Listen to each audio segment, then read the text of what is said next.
Vamos abrir a palavra do Senhor em Josué, capítulo de número 1. Livro de Josué, capítulo 1, versículos 1 a 8. 1 a 9, desculpa. Josué, capítulo 1, versículos 1 até 9. Nós leremos de forma alternada, em que eu lerei os versículos ímpares e a igreja, em alto e bom som, os versículos pares. Nós leremos então Josué 1, 1 a 9, de forma alternada. Eu lerei os ímpares e vocês os pares, em alto e bom som. Diz a palavra do nosso Deus: Sucedeu, depois da morte de Moisés, servo do Senhor, que este falou a Josué, filho de Num, servidor de Moisés, dizendo: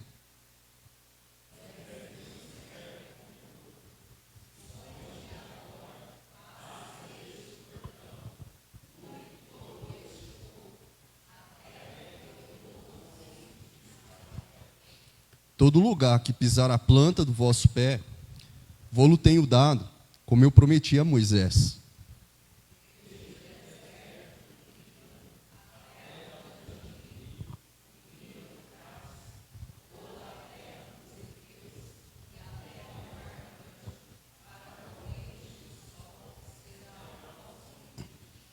Ninguém te poderá resistir todos os dias da tua vida, como fui com Moisés, assim serei contigo, não te deixarei, nem te desampararei.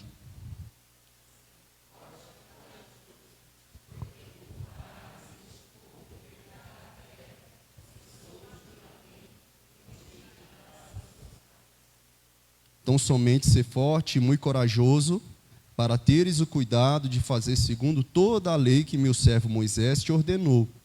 Dela não te desvies, nem para a direita, nem para a esquerda, para que sejas bem-sucedido por onde quer que andares.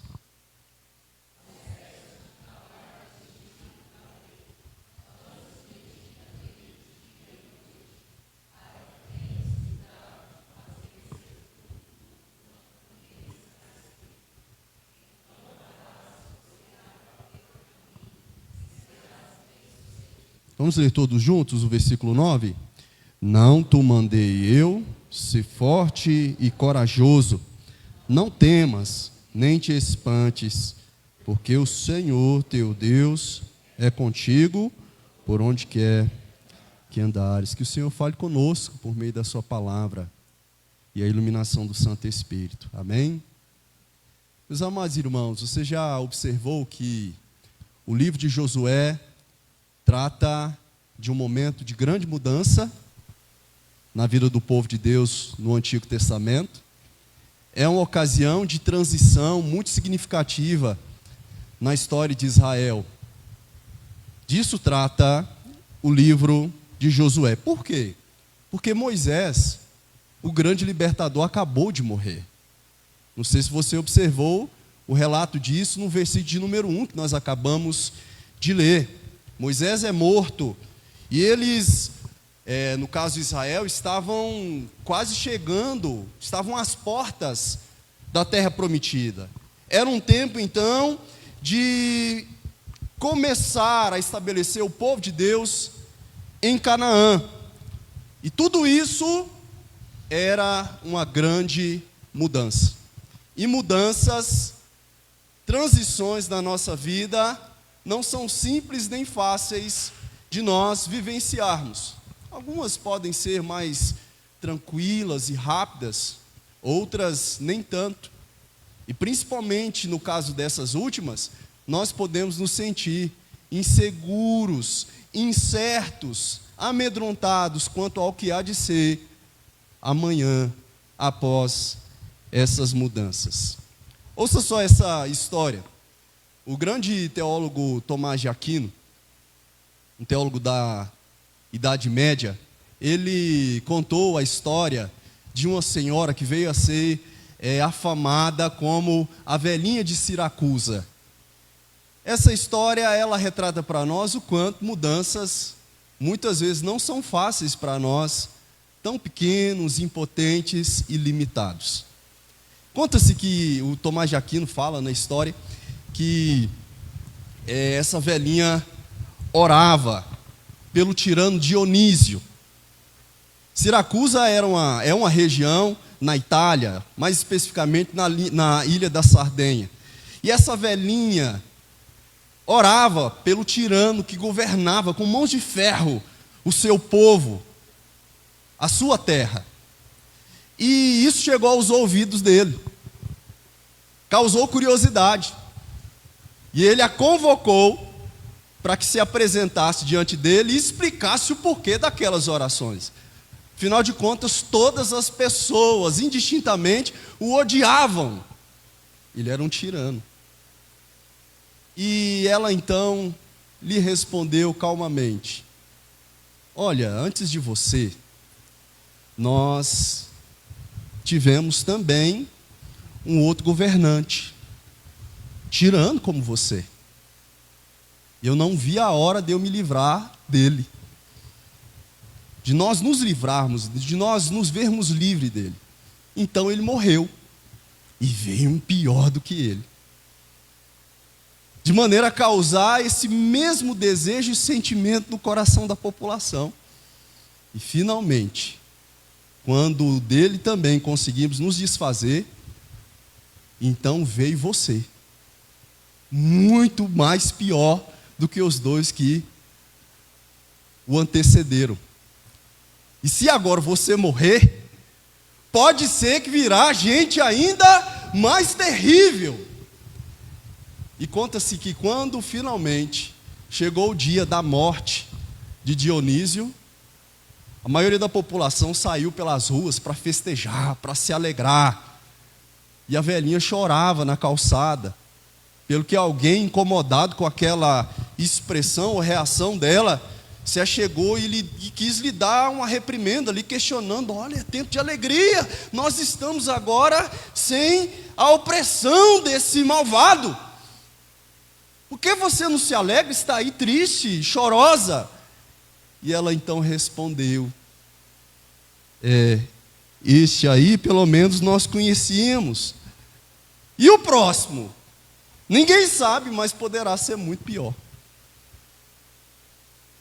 Mudanças podem causar insegurança, medo, incerteza, principalmente na vida daqueles que, conforme Efésios capítulo número 2, estão no mundo sem Deus, estão aqui sem Deus e esperança no mundo. Assim pode ser também conosco. Sentirmos insegurança, incertezas, dificuldades em momentos de transição.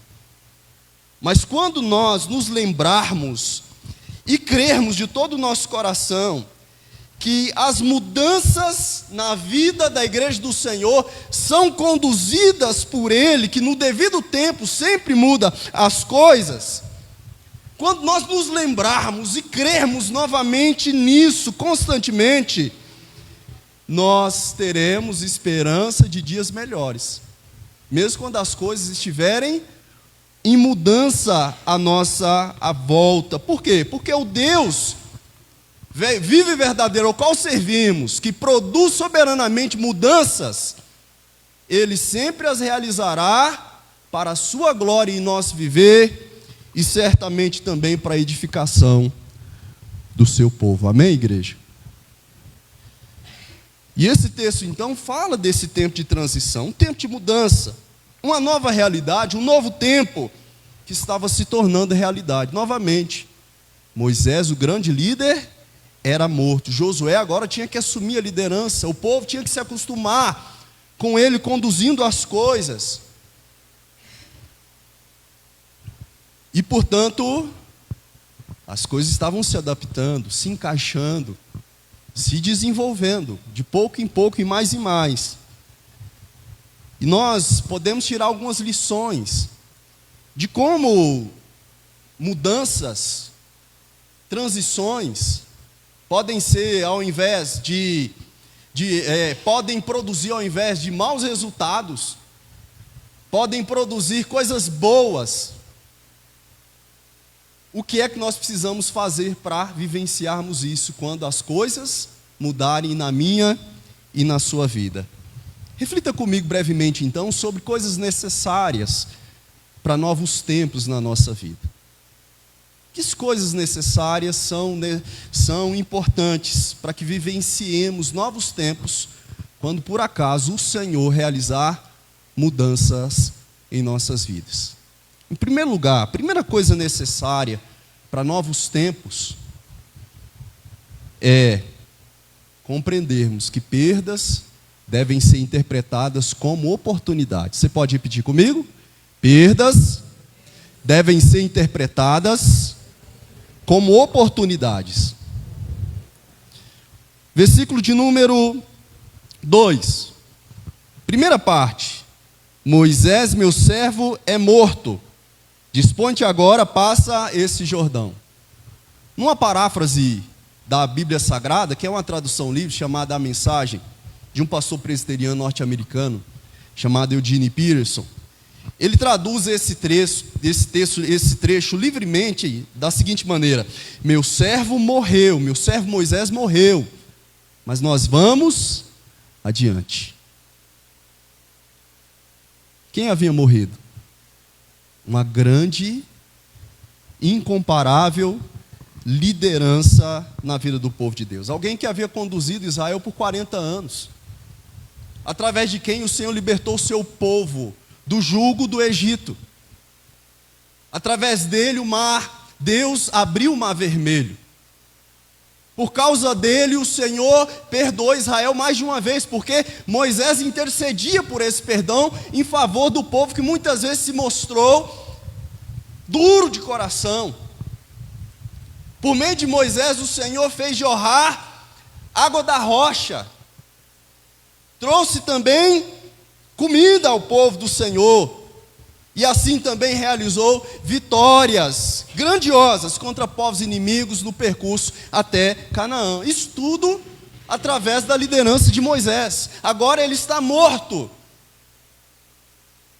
E o que seria de Israel sem Moisés? Ora essa, continuaria caminhando, avançando, rumo ao alvo e o propósito que o Senhor tinha para realizar em suas vidas, agora sob a liderança de Josué. Ou seja, apesar de toda a dor e transtorno que o luto traz para a nossa vida humana, a primeira mensagem que Deus dá para Josué, meus amados irmãos, é que ele precisa olhar adiante, não ficar preso ao passado, porque essa tendência é humana.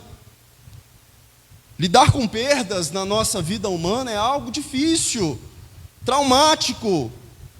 Uma perda financeira, uma enfermidade brutal, o luto, podem mudar os paradigmas existenciais em nossa vida, de modo a muitas vezes ficarmos imóveis quanto à ação, desencantados quanto a uma perspectiva esperançosa do nosso viver. A perda pode produzir em nós culpa, indignação, tristeza, solidão, raiva, questionamento, e assim ficamos apegados ao passado. E é por isso que Deus diz para Josué: Moisés é morto, mas nós vamos adiante, vocês precisam continuar caminhando. E como nós precisamos ouvir isso do Senhor, ou nos lembrarmos disso na palavra dele, quando nós nos deparamos com perdas irreparáveis, mudanças inesperadas, circunstâncias adversas que nós não programamos. Nessas horas nós precisamos aprender a enfrentar esses momentos comuns à nossa vida aqui nesse mundo de uma forma diferente àquela que nós tendemos a ter. Como? Uma perda familiar, ou seja, a morte de um ente querido, pode produzir maior proximidade e cuidado, dedicação entre o restante da família que aqui permanece. Uma perda profissional pode gerar novas possibilidades, o descobrimento de novas possibilidades e potencialidade de trabalho na nossa vida. Uma perda de saúde pode gerar novos hábitos físicos, espirituais e emocionais. Uma perda financeira pode gerar o despertamento para nós administrarmos melhor os bens e os recursos que ainda estão à nossa disposição. Perdas geram mudanças, mas nós podemos ressignificá-las, direcionar e usar tais mudanças para nós irmos adiante, ao invés de ficarmos agora imóveis, estagnados ou até querendo voltar atrás. Portanto, Igreja do Senhor, as estações mudam, as circunstâncias da nossa vida passam, pessoas vêm e vão, mas a vida continua. E o Senhor manda, ordena, que a despeito de qual seja a perda na sua vida, você e eu precisamos seguir adiante. Então, em primeiro lugar, coisas necessárias para novos tempos. Perdas devem ser interpretadas como oportunidades e não somente como perdas. Em segundo lugar, os desafios contínuos exigem coragem. Olha só o que diz o versículo de número 6, primeira parte. Depois isso vai ser reafirmado por Deus no versículo de número 9. O que é que diz aí? O famoso versículo: ser forte e corajoso. E os desafios contínuos que eu e você somos sujeitos a enfrentar exigem de nós coragem, coragem e coragem, meus amados irmãos. Porque em todo o tempo, na nossa jornada nesse mundo, teremos desafios dos mais diversos, em diferentes ocasiões, para enfrentarmos. Como alguém disse, a nossa vida nesse mundo não é um parque de diversões, antes é um campo de batalha. E o Evangelho do Senhor, no qual nós cremos, é muito realista. Porque Jesus disse: nesse mundo vocês terão aflições, mas tende bom ânimo, eu venci o mundo, está registrado em João 16:33. Então, nós sempre teremos que enfrentar desafios, problemas, dificuldades. E é por isso então que é necessário coragem, ao invés de covardia. É por isso que Deus diz a Josué: ser forte e corajoso. Nós precisamos dessa força, nós precisamos dessa ousadia, nós precisamos dessa convicção corajosa para enfrentar as lutas que constantemente se colocarão diante de nós. E duas áreas nós observamos no texto são necessárias para termos coragem. A primeira delas é coragem para enfrentar batalhas. Versículo 9: não te mandei eu ser forte e corajoso, não temas nem te espantes, porque o Senhor teu Deus é contigo por onde quer que andares.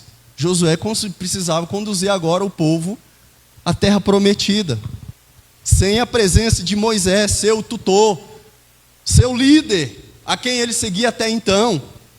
Ele era agora o líder, e Moisés já não estava mais presente para Josué terceirizar a responsabilidade das decisões. Ele precisava agora decidir. Olha só o que diz o versículo 6: tu, Josué, farás este povo herdar a terra. E Josué teria batalhas como general de Israel para enfrentar, liderando o povo do Senhor. E nós constantemente estamos enfrentando outros tipos de batalhas que mexem com as nossas emoções, que trazem incertezas ao nosso coração e, por consequência, podem produzir medo em mim, em você. Mas, para combatermos o medo proveniente da incerteza ou da angústia do que há de ser perante batalhas que eu e você enfrentamos, nós precisamos de coragem. Líderes precisam de coragem para assumir risco, colocar o pescoço a prêmio, sofrer o julgamento da comunidade, da história. A história vai julgar as decisões que nós assumimos hoje. E líderes precisam espantar os temores e fantasmas do exercício da sua liderança frente às lutas a qual enfrenta. Em certo sentido, cada cristão é chamado para exercer liderança. Liderança da sua própria casa, liderança na obra do Senhor, liderança na sua própria vida cristã. E para vencermos os medos ou aquilo que nos se opõe ao exercício dessa liderança, através da qual nós devemos enfrentar as batalhas que temos com as quais lidar, nós podemos ser vitoriosos, porque Deus nos chama para o exercício dessa coragem na dependência dEle. Sermos, portanto, vitoriosos em tais batalhas. Em segundo lugar, nós precisamos de coragem para sermos fiéis. Olha só o versículo de número 7. Tão somente ser forte e muito corajoso, para teres o cuidado de fazer segundo toda a lei que meu servo Moisés te ordenou. Dela não te desvies, nem para a direita, nem para a esquerda, para que sejas bem-sucedido por onde quer que andares. Em outras palavras, para obedecer a palavra do Senhor e cumpri-la na nossa vida, é necessário coragem. No tempo de Josué assim foi, e na nossa época e geração também o é. É preciso ter peito para obedecer aos mandamentos de Deus, enquanto a grande maioria das pessoas com quem nos relacionamos não estão dando a mínima para o que a palavra do Senhor o diz para as suas vidas. É necessário termos coragem para fazermos aquilo que Deus quer e nos manda realizar conforme a sua palavra. O Washer, um pastor batista, disse que você não precisa concordar com a Bíblia, você precisa obedecê-la. E é assim também com a minha vida. Interessante que Eclesiastes 10:2 fala, que o coração do sábio inclina para a direita, mas o coração do tolo para a esquerda. E aí, nesses tempos de disputa acirrada na política no nosso país, os irmãos da direita falam: olha, está vendo, ser de esquerda é antibíblico. Mas para evitar esse mal entendido, a gente volta para o texto de Josué 1:9 e observamos que o texto fala: dela não te desvie nem para a direita e nem para a esquerda, para que sejas bem sucedido. O que é não desviar da palavra do Senhor nem para a direita, nem para a esquerda?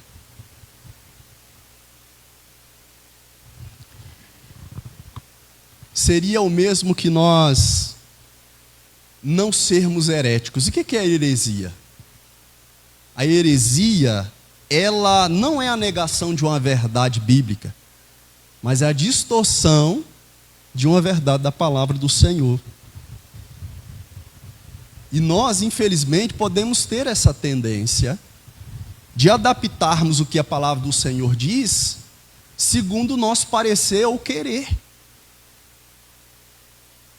Santo Agostinho disse certa feita, ou Agostinho de Hipona, disse certa feita de que se nós escolhemos partes do Evangelho para nelas acreditarmos e depositarmos a nossa fé, enquanto algumas outras partes nós deixamos de lado ou desconsideramos, nós cremos não é na palavra do Senhor, mas nós cremos em nós mesmos.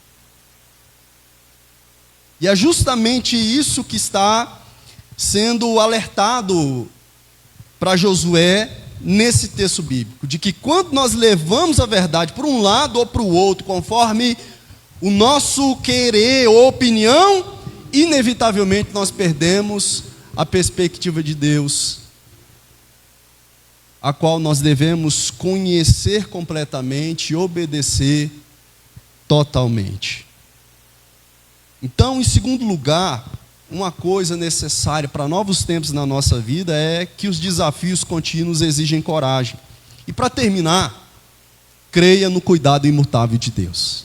Fale para quem está do seu lado aí, olha, creia no cuidado imutável de Deus, no cuidado que não muda. Creia no cuidado do Senhor, que nunca vai mudar na sua vida. Creia nisso. Olha só o versículo 5. Ninguém te poderá resistir todos os dias da tua vida, como fui com Moisés, ou seja, no passado Deus foi com Moisés, assim no presente serei contigo, Josué. Não te deixarei nem te desampararei. Então, em tempos de mudanças, nós tendemos à insegurança e à incerteza.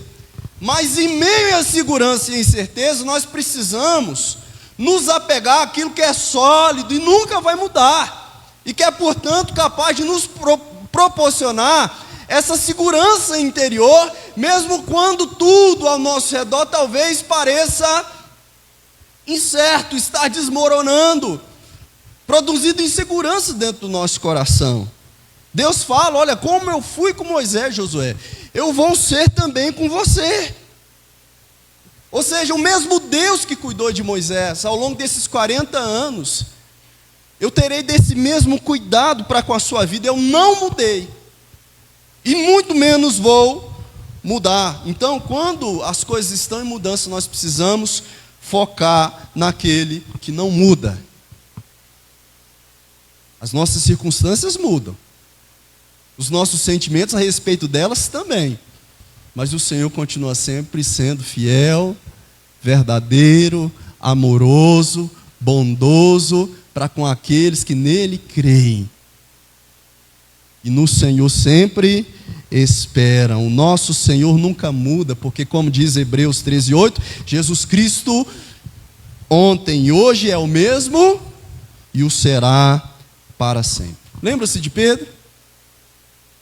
No meio da tempestade, certa feita, Pedro, navegando com os demais discípulos no lago de Genezaré, Jesus aparece, vem ao encontro deles, e Jesus o convida para andar por sobre as águas. No primeiro momento ele vai até bem, porque o movimento das águas parece não assustá-lo. Mas aí o texto bíblico relata que, reparando, porém, na força do vento, teve medo e, começando a submergir, gritou: salva-me, Senhor. Diz Mateus 14:28. Pedro estava olhando para Jesus, e assim ele conseguiu andar por sobre as águas. Mas quando o seu foco foi a força do vento, ele começou a afundar. E eu te pergunto, onde é que você tem fixado o seu olhar? Na força do vento ou no Deus que controla a força das tempestades e que faz as águas tempestuosas se acalmarem? Era fundamental, irmãos, que Josué colocasse o seu olhar na fidelidade de Deus. Como fui com Moisés, assim eu serei contigo. Josué precisava confiar na fidelidade de Deus manifestada na vida e na liderança de Moisés, e assim também na sua própria vida e liderança agora à frente de Israel, porque Deus promete lutar por ele e por Israel. A batalha pertencia ao Senhor. Ninguém te poderá resistir todos os dias da tua vida. Como fui com Moisés, assim serei contigo. Então, o poder, ou o potencial de Israel ser vitorioso em tudo os desafios que estavam à frente para enfrentar, não se relacionava à sua capacidade de guerra, à sua competência militar, nem às armas que possuía, mas a presença de Deus entre eles. Antes de morrer, Moisés fez questão de lembrar isso ao povo. Conforme está registrado em Êxodo 15:13, o Senhor vosso Deus, que vai adiante, Ele pelejará por vós, segundo tudo que fez conosco, diante dos vossos olhos no Egito. Deuteronômio 1:30 é esse texto bíblico.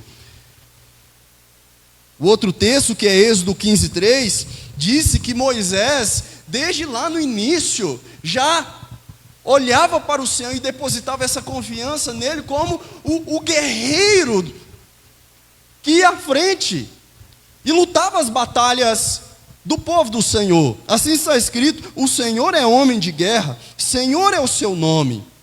Então nós precisamos, meus amados irmãos, entender, lembrar e acreditar constantemente de que o Senhor é quem luta as nossas guerras. Porque pode ser que em muitos momentos coloquemos uma exagerada confiança nos nossos recursos, nas nossas possibilidades, nos nossos contatos, nas nossas capacidades, mas Deus nos convida a confiar nele mesmo. Josué talvez se enxergava como incapaz para tamanha tarefa. E assim, quem sabe, se achava fragilizado, incerto. Mas o Senhor lhe afirma: serei contigo, não te deixarei, nem te desampararei. Boa parte da nossa fraqueza e ansiedade seriam diminuídas ou até mesmo superadas se nós considerássemos com atenção e com maior constância essa verdade. Deus luta por mim, Deus luta por você, por sua família, pela igreja dele. Nossa vida é sustentada por Deus, Ele é quem faz. Nós podemos então confiar, descansar e esperar nele, porque bom é o Senhor para aquele que nele espera, para a alma que o busca. E o que isso tem a ver com o nosso Senhor Jesus Cristo? Nós podemos observar que Jesus também vivenciou momentos de transição e mudança na sua vida. Como é que ele reagiu frente a elas?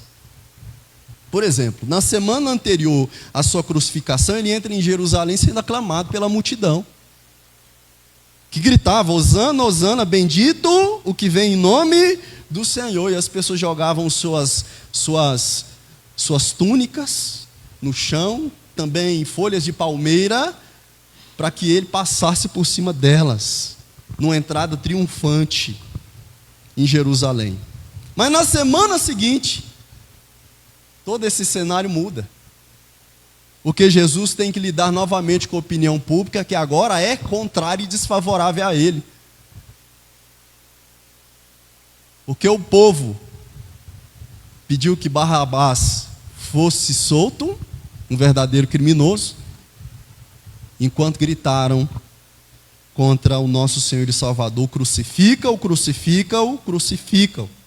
E como é que o nosso Salvador reage a este tempo de oposição e ameaça? Ele olha para o nosso Pai Celestial, porque ele sabia que o Pai o amava, apesar da cruz. Ele sabia que o Pai tinha propósito em todos aqueles acontecimentos, e ele se submetia obedientemente ao projeto do Pai para a sua vida. Ele sabia do significado da nova aliança no seu sangue, derramado em favor de nós para perdoar os nossos pecados. Jesus colocou os olhos nas profecias do Antigo Testamento, porque elas anunciaram que um novo tempo chegaria,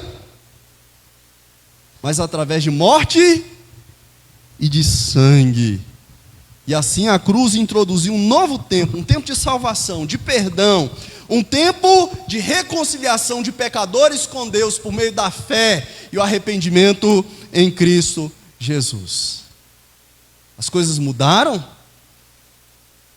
Ele pediu que o Pai o poupasse delas, mas elas ainda assim sucederam na sua vida.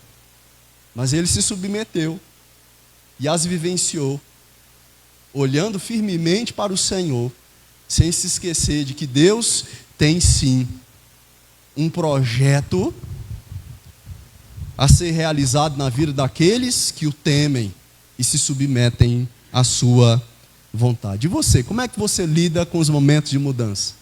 Com as transições difíceis, inesperadas na vida? Porque mudam as estações, as pessoas passam, as nossas circunstâncias estão constantemente mudando, meus amados irmãos. Só que a nossa vida precisa ir adiante, e é preciso ter coragem. Mas se a vida está em contínua mudança, e ao invés de nós ficarmos imóveis, ou queremos retroceder, nós precisamos seguir adiante, saiba também que desafios continuarão. Situações complicadas, difíceis, talvez novamente te visitarão. É por isso que é necessário coragem. Mas acima de tudo, nós precisamos lembrar que mudam as coisas, mas Deus é sempre o mesmo. Fiel, bondoso, poderoso, presente na vida daqueles que o creem, que nele creem, nele esperam e o amam. E nós precisamos então, meus amados irmãos, convictamente nutrir em nosso coração que venham as novas estações, que surjam novos tempos e que neles possamos nos deparar com a graça e a misericórdia, a fidelidade, o poder de Deus se manifestando em nossas vidas. Que Deus assim nos abençoe, em nome de Jesus, amém. E agora, amada igreja, receba a bênção do Senhor. Que a graça de nosso Senhor e Salvador Jesus Cristo, o amor de Deus, o nosso Pai Celestial, que a doce consolação, a comunhão poderosa, a unção eterna do Santo Espírito de Deus, seja convosco, sua família, toda essa amada igreja local e a nossa irmandade em Cristo Jesus espalhada sobre a face da terra, hoje, amanhã e sempre. A igreja diga amém.